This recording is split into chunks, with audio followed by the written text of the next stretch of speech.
The Boston Bruins have clinched a playoff spot with help from the Montreal Canadiens and the Carolina Hurricanes. The Bruins finally make the playoffs after nights of having the possibility but not getting the points necessary. They finally get in on an idle night where they're not playing. But here in this video, I'm going to be discussing everything that could be happening in the playoffs, everything from the record's going to be set, what the Bruins might do, everything. Just a little quick playoff preview before we go into a regular one here before the playoffs. But before we get into all of this news here, we notice that 95% of you guys watching right now are not subscribed to the channel. If you're looking for a spot to get all your Boston Bruins news, you're in the right spot. Make sure to hit the sub button. Join me along here as we cover every bit of Boston Bruins news, and I keep you up to date with everything this team has to offer, and you will be the first to know. But like I said, let's get straight into this video here. The Boston Bruins, that's right, they have finally clinched a playoff spot, one that we've been waiting in a few nights for.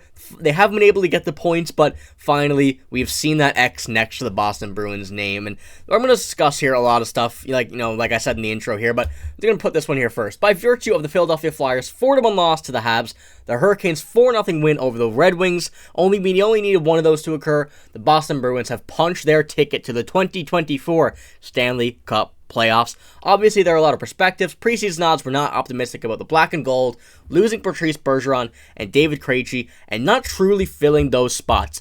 As the season progressed, it showed more and more that this team did not care about those odds and played their butts off anyway. I could not put it better, any better myself. That's absolutely right. The odds that we seen in the preseason and before the season started when Bergeron and Krejci both retired, a lot of people didn't have the Bruins making the playoffs, but they didn't seem to mind those odds. They came out here playing like they wanted to win regardless, and that's absolutely what we've seen this entire season.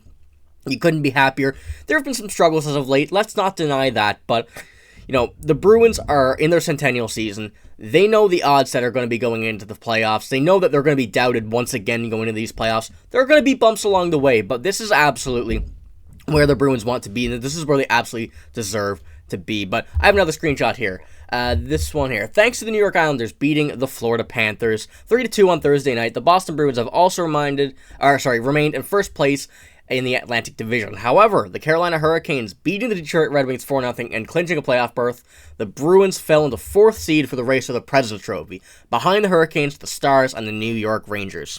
Now, I've seen many Bruins fans have mixed opinions here about the President's Trophy race, and I'm going to be joining the side that I don't think the Bruins should focus on that. Right now, they're in a bit of a sticky situation in their play. They've not had the success in the past 2 games against Tampa and Florida, and they really need to just work a few things out. They got the new second-line defensive pairing and third-line defensive pairing, splitting up Hampus Lindholm and Brandon Carlo. I think some things like that need to be worked out. I think they need to just use their efforts to figure out the problems here in the regular season, focus on getting everything right for the playoffs, and not trying to, in Game 1 of the playoffs, still smooth out these wrinkles, because that right now is not where the Bruins should be. They should be still rolling these things out for the rest of the regular season, and the President's Trophy race puts another layer of pressure on this team. I think this team don't have too much pressure right now, knowing that at the beginning of the season, they were, counted out, I guess you could say, essentially, with the loss of Krejci and Bergeron, but, this team really has potential, I think. A lot of people are still struggling to find that, and I can see where that's coming from. The struggles as of late are something to think about. It's really another layer of thinking about what could happen in the playoffs, especially losing to some not so great teams here as of late. But once again, this team got to this point for a reason, and I think that they could absolutely continue this ride into the playoffs and have a very good matchup. But I have another topic here, the major playoff factors. We're going to have a lot of big names coming up in this playoffs. We know David Pastrnak being one. He's on a pace for a lot of Bruins records. The goaltending situation, there's a lot of stuff there. The defense, what's going to happen with those lineups? What's going to happen with the defense? So I want to talk about that a bit here before, once again, I know a later video. We'll go into a deeper dive when we finally figure out who the Bruins are playing and whatnot. But David Pastrnak, he's on pace, to enter with a very talented list of names here, as you can see. David Pastrnak, 1.03, is one of 5 players in Bruins history to average at least a point per game in the postseason, with minimum 50 games played.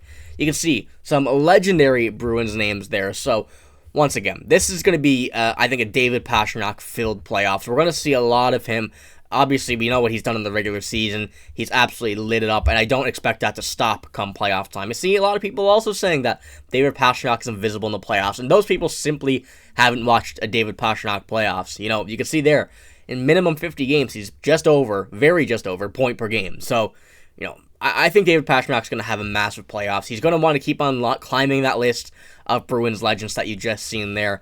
And, this is going to be top talent on top talent, and David Pastrnak is a top player in the league, no doubt. He's going to recognize the situation that the Bruins are in, the historic, season the Bruins are in with the Centennial, and it's just going to be a really fun ride regardless of what happens. So there's going to be a lot of fan stress from watching these games, but, that comes with any playoff run. But, the goalies are another situation here. One thing that I've discussed a little bit, not too much yet, but you can see a pretty even split in games played so far. And both goalies, very, very similar from the save percentage, the goals against, wins, games played, very, very similar. So it's going to be interesting to see who the Bruins ride with heading into the playoffs. We've seen articles, we've seen, reports of what's going to happen.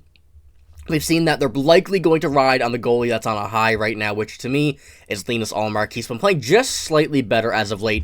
Those goaltending stats started a bit a wider margin at the beginning of the season. Swayman started a bit better, started to slow down. Ullmark started a bit slow, started to heat up. So realistically, I think we might see an Ullmark game 1 in the playoffs.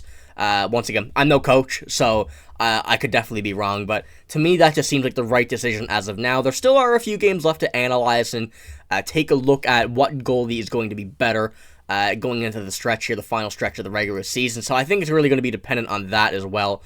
For the rest of the regular season, I really do think we're going to see just about probably game for game for going for goalies to see who can really show that they're ready to make that game 1 start and ready to take this next step into the playoffs once again and go for it all. But, there's still, like I said, lots of time to see what's going to happen on that aspect. But the matchups are still going to be something that we're going to be taking a very, very good look at, very deep look at for the rest of the season.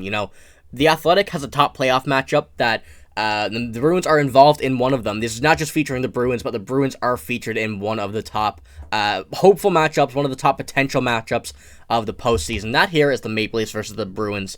You can see the odds of happening are 58%. Remember, we've got 2 paths to get here, since even if the Lightning catch the Leafs for 3rd place in the division, we can still get the matchup of Boston also passes the Panthers. So still a lot of moving parts here on this aspect of what's going to happen for the first round of the postseason, who's going to be playing who and whatnot, since this Atlantic and Metro are still very, very close in the standings race. So, like I said, it's going to be a lot to watch over these coming days. You're going to be watching a lot more than Bruins here. You're going to be watching the Panthers, the Lightning, the Maple Leafs. Going to see what's happening here and there. But as you can see on the storylines, we know the storyline so far from this history of this playoff matchup. Just the Maple Leafs, the chronically underachieving playoff team everybody loves to hate, facing an Original Six rival that always seems to have their number and who everyone also loves to hate. The Bruins beat the Maple Leafs core in both 18 and 19, but are also coming off the most disappointing playoff flameouts ever, meaning both teams would feel like they pretty much had to win. We know the story with Tyler Bertuzzi, everything like that, the playoff matchup history. This is going to be a very good one if it does occur. I think this would probably be my most confident matchup for the Bruins. That might be a bit of a hot take, but to me, I really just feel like over the history, and I know none of these Maple Leafs players now were on those teams for the most part, but I feel like the Bruins just have the Maple Leafs number. Now, I could be completely wrong, but to me, that just feels like the most confident matchup. But once again, it's only a 58% chance, so we fully don't know what yet will happen to you in these matchups. But if you do want to find out, what the Bruins are going to be doing in the playoffs, any bit of news we have going to the playoffs, you're going to want to make sure to hit the sub button. I'll keep you updated on all of it, just like I did in these past few videos. Regarding this team heading to the playoffs. So you're going to want to hit the sub button. I'll keep you updated on every bit of news, like I said, but that's all I got here in this video. If you did enjoy, make sure to give it a like. I have a pre-recorded video coming tomorrow. I will not be doing any analysis on any news, so if I do miss any news, I'll have it here on Sunday, but tomorrow, it's pre-recorded video. So like I said, that's all I got. Thank you for watching. Hope you have a great day. See you later.